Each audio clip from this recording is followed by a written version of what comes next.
AI company stock, AI company stock, AI company stock. এখন AI company stock এত বেশি trend নিয়ে কেন? কেননা ভারতে একটা ছোট্ট এআই কোম্পানি মাত্র 5 বছরের মধ্যেই 350% বেশি রিটার্ন বানিয়ে দিয়েছে।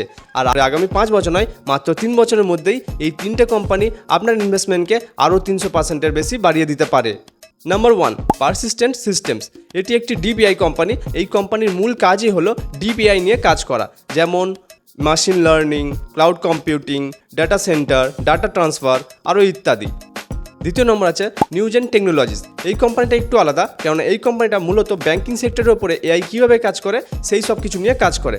যেমন ধরুন credit card, debit card, EMI, loan, EQIC, এই সমস্ত বিষয়ের উপরে কাজ করে। মানে এই সমস্ত বিষয়ের উপরে এআই কীভাবে কাজ করে সেটা নিয়ে কাজ করে। আর 3 নম্বর যে কোম্পানিটার ব্যাপারে আমি একটু আগে ভিডিও শুরুতে বললাম যে 5 বছরের মধ্যে 300%-এরও বেশি রিটার্ন বানিয়েছে, সেটা হলো স্যাকসফট টেকনোলজিস। এই কোম্পানিটাও পারসিস্টেন্ট সিস্টেমের মতনই, কিন্তু শুধু একটা পার্থক্য আছে যে এই কোম্পানি একটু ছোট কোম্পানি আর পারসিস্টেন্ট সিস্টেম অনেকটা বড় কোম্পানি, অনেকটা ওয়েল এস্টাবলিশড কোম্পানি। তো হতে পারে এই কোম্পানিটা আরও অনেক বেশি বড় হবে, যার ফলে আপনার রিটার্ন অনেক বেশি বেড়ে যাবে। আর হতে পারে এই কোম্পানিটা ডুবে যাবে, যেখানে আপনার টাকা লোকসানও হতে পারে।